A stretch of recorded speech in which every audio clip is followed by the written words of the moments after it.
This is You've Already Been Hacked, recorded on 4 September 2021.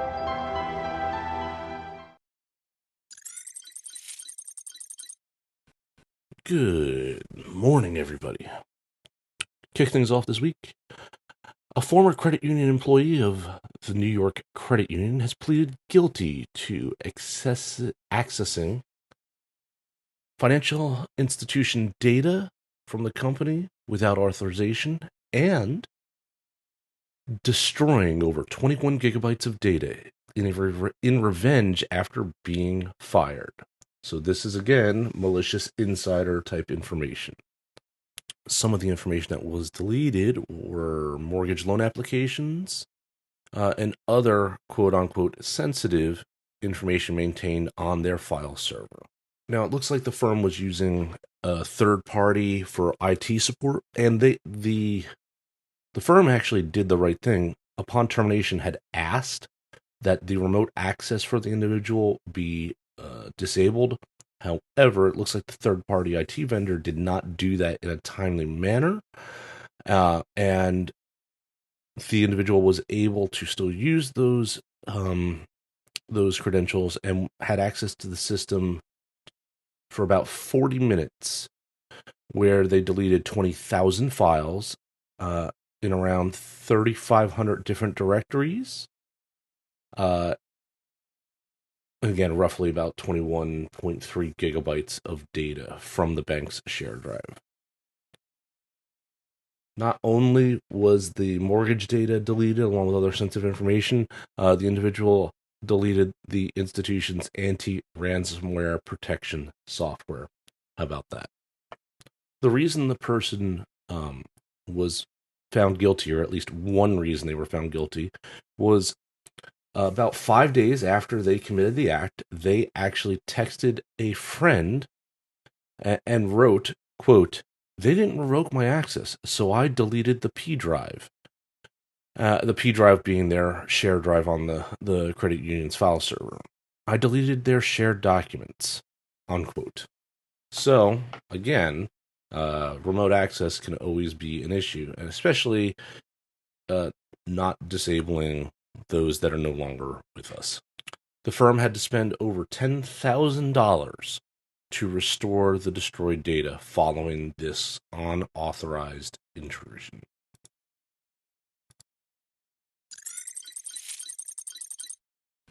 So let's add to destroyed data.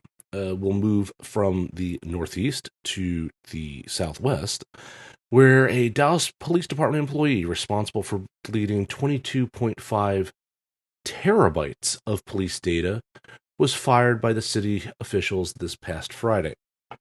Before being terminated, the employee had been with the department for 9 years, which just goes to show just because they've been trusted doesn't mean they're always going to be trusted. Now, I know that's, an unpleasant thought for everybody because we want to trust the people we're working with, but the reality of it is anybody could end up being an insider threat. And this all came about because the city had started conducting an audit after it had become public. So again, that's the catalyst, is that they didn't do anything before the public knew about it. Earlier this month, when it was disclosed that 7.5 terabytes of evidence was deleted this past April. The employee's firing came after city's officials discovered an additional 15 terabytes of missing police evidence from files from the city's secretary's office. And part of the initiation of the audit was that the Dallas City prosecutors learned that an IT employee improperly moved police evidence from a file storage from a cloud server to a local server. So maybe they were supposed to move it, maybe they weren't, but the way they did it is what tipped off everybody that something was nefarious was going on. In the termination letter that was sent to the Dallas County Board, quote, "Additional information collected during the course of an internal audit demonstrates a pattern of error on the part of the employee, which substantiates and justifies the termination action," unquote. So rather than this sounding, at least on paper, like a malicious insider, this is a negligent insider. The difference there being the person has no intent to actually cause harm or damage, yet through their actions that are necessarily not correct or not within company guidance or policy or whatever else, they still cause that same amount of damage. Now, looking a little bit deeper, it looks like this was an activity that the employee was supposed to do, was to move this. So they were instructed to move the data. So okay, they're doing their job. However, they didn't do it properly, and that's why, whatever that means, there's not enough data to determine why they didn't do it properly or what they did wrong. They wound up deleting that 22 terabytes from the city's network drives. The city was able to recover 14 terabytes of data. But if this is all police evidence, we're missing a lot, right? Um, that's it's troubling that they only had 14 terabytes of that recoverable. I mean, you wonder why it wasn't backed up in another manner. And just to give everybody just an idea of how much we're talking about, with about 15 terabytes still missing, it's equivalent to about 5,000 hours of high definition video, 4 million photos, 100 million pages of Microsoft Word documents. In total, the 22.5 terabytes is about 7,500 hours, 6 million photos, and 150 million pages of Word documents. So if this was all police evidence, a lot of it was impacted, and a lot of it may still be missing out there, which is rather terrible.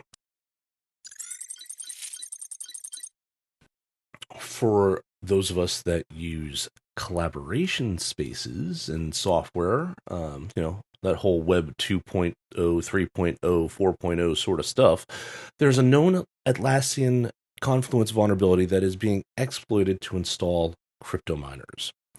Right now, hackers are actively scanning for and exploiting a recently disclosed remote code execution vulnerability in Confluence to install the cryptominer after a POC exploit was publicly released.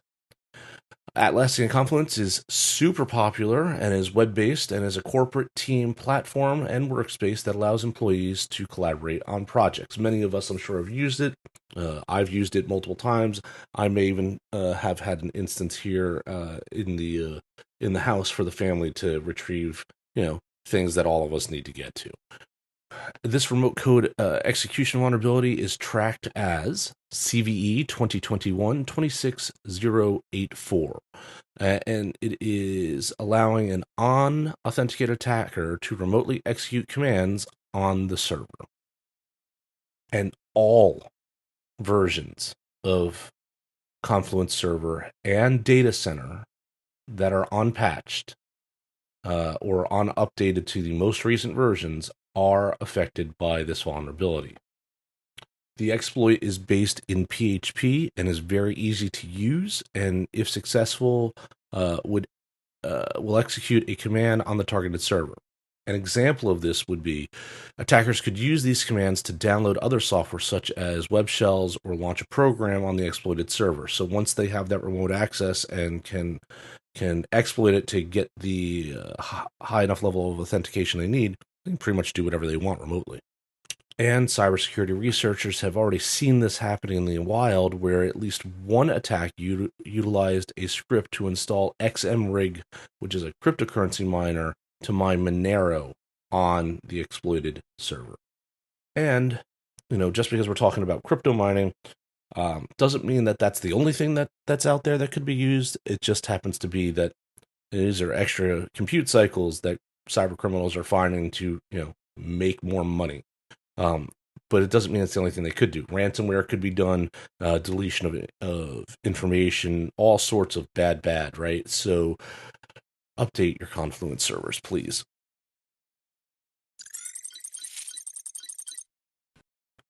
If you happen to be one of those people that was looking forward to Spyfone, the FTC has banned stalkerware maker Spyfone and CEO Scott Zuckerman from the surveillance business after failing to protect customer devices from hackers and sharing information on their location and activity. Stalkerware tech allows third parties to monitor mobile devices without your knowledge and collect sensitive information related to your location and online activity, which could be used for, let's say, blackmail or other malicious purposes. This ban from the FTC comes after a 2018 data breach where the FTC states that the Stalkerware app company secretly harvested and shared data on people's physical movements, phone use, and online activities through a hidden device hack. The company's app sold real-time access to their secret surveillance, allowing stalkers and domestic abusers to stealthily track the potential target of their violence. Spyware's lack of base security also exposed device owners to hackers, identity thieves, and other cyber threats. This 2018 data breach was an Amazon S3 bucket containing several terabytes of data harvested from more than 3,600 devices. Some of the data in that bucket included text messages, photos, audio recordings, and the user's web history.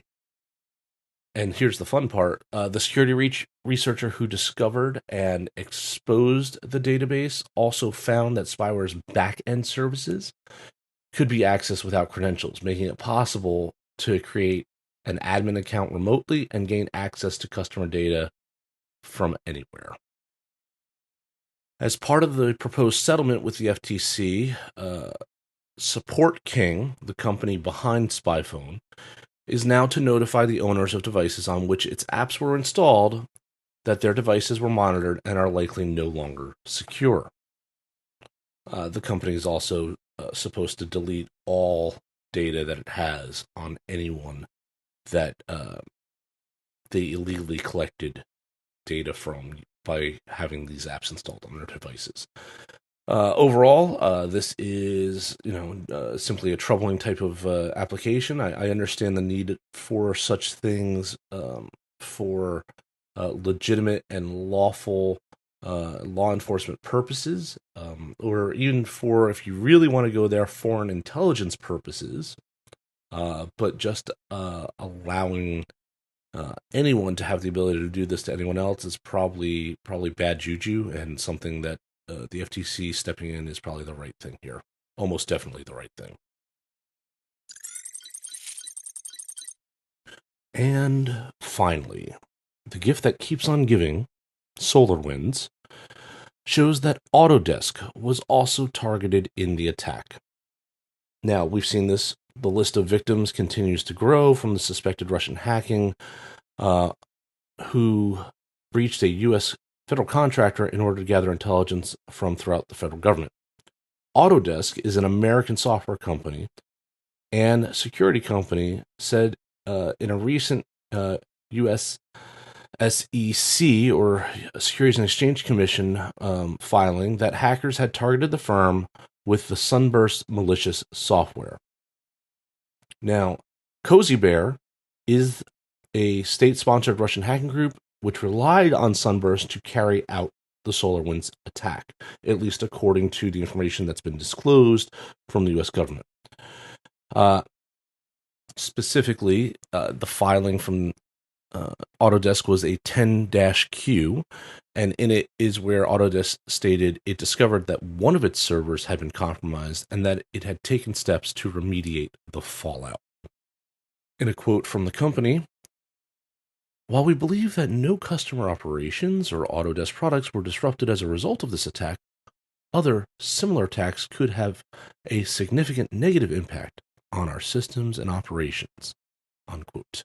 And Autodesk is, for those that don't know, predominantly is a company that designs software and 3D technology tools for architecture, engineering, and the education sector. So you can imagine that a lot of what they do is essentially it's CAD-like. If for those that know what CAD is, it's the rudimentary design of things, right? That's the software that, or at least one of the vendors of the type of software that is used in the construction of, or at least the planning of construction of, just about anything that is material science, right? If you're going to build it, you need to design it. If you're going to design it, you're probably going to use Autodesk CAD software or something very similar.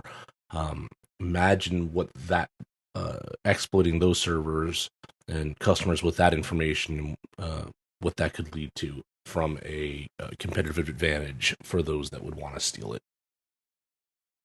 That's all for the news this week. I'm your professor of cyber risk. We'll talk again soon. If you like this podcast, share it with your colleagues and friends. Your support is how we are able to continue to make this content. Thank you.